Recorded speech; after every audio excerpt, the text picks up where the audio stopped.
All right, with that, as we mentioned, well, as was mentioned in the room, people are saying, aren't we having sort of our Monday psychology session? And the answer is yes, absolutely. And I'm so happy. Kreda, good morning. It's been a Hiya, while Peter. since How we've are had a you? chance. It has. It was a nice surprise to see you on here when I jumped on. So hope Uh, you're keeping well. you Right. know, I'm I going to asked jump right Norm to into be it. sick today I'm sorry. just so I could talk to you. Nah, of course. Don't need an excuse, Peter. Anyway, I honestly don't know what your Okay. topic is today, so why don't I just hand it over to you? Perfect. We're sticking with the idea of pressure, which we've been talking about for the past couple of weeks, but we're taking a different angle on it. So, the first week we spoke about what pressure does to your thinking, how it actually changes and impacts your thinking in a negative way, usually.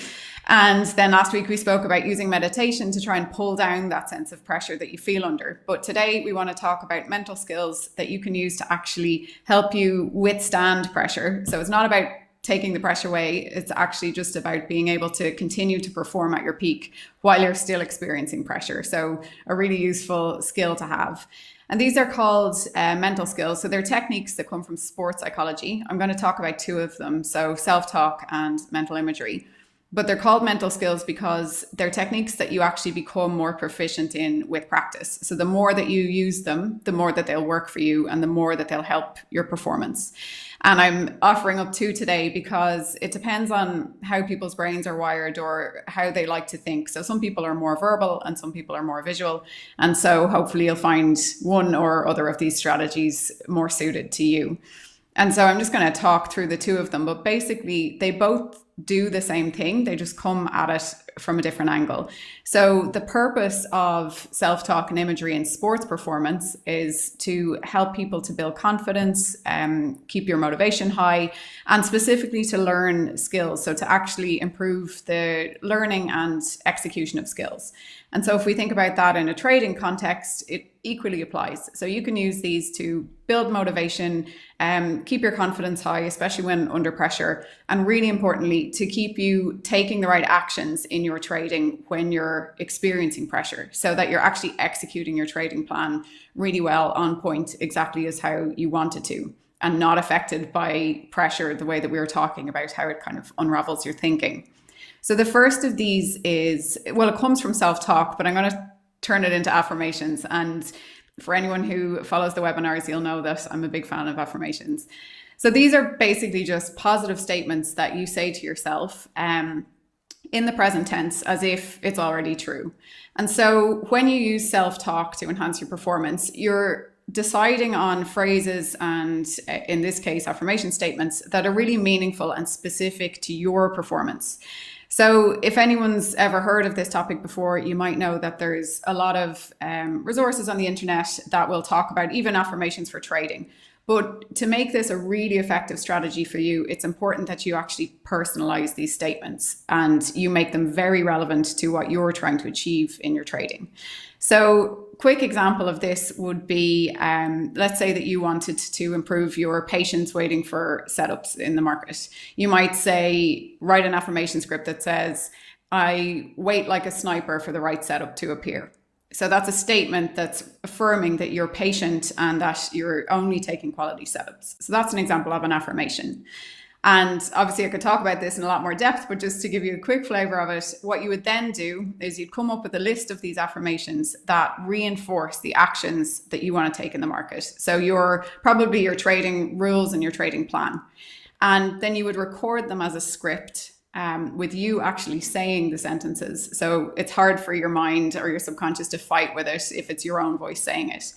And then you listen to these every day. And then over time, like I said, it takes about 2 weeks to really start noticing a difference here. But if you keep listening to that script every day, you'll start to notice that actually you're taking the right actions even when you feel under pressure in the market. And so that's one way to withstand pressure and keep your performance really high.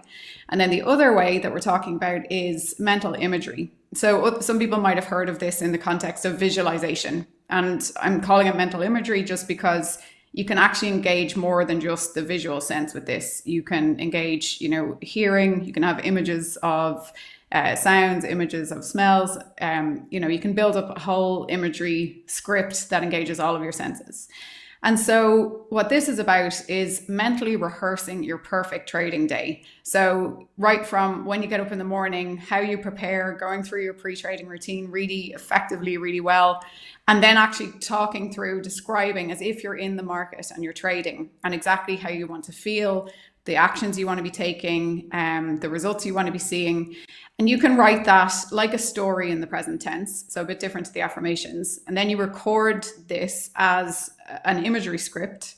And then you would practice this maybe 3 or 4 times a week where you actually, it might be 10 minutes long. You go off, quiet room, close your eyes, listen to the script, and then you imagine yourself actually taking these actions. So you really visualize what's happening.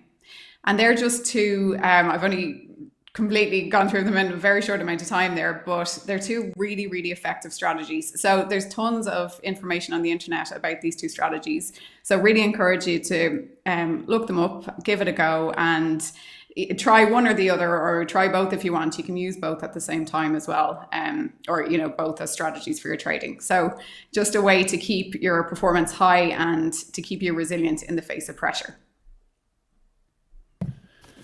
Kreda, I was just looking at my phone as you were talking because almost a year ago, you helped me with my own affirmations, and I still use them every day. It's a recording on my phone. Like you said, it's your own voice. It's super awkward at first to listen to yourself, but now that I've been doing it for almost a year, it's funny because at the end, I can't help myself from saying, thank you, me, for, for the positive words, but it does help, I find, level myself and make sure that I stay focused on the positive aspects, because it's very easy to go to negative self-talk. These affirmations help focus on what I'm trying to achieve, not the mistakes I make along the way. So, that's awesome. I'm glad you're still you. using them. Great to hear. Absolutely. Well, Kreda, thank you for that. And thank you for being here. We'll see you again, I guess, later this week, right? Yeah. Talk to you Wednesday. See you, Peter. Bye. All right. Take care.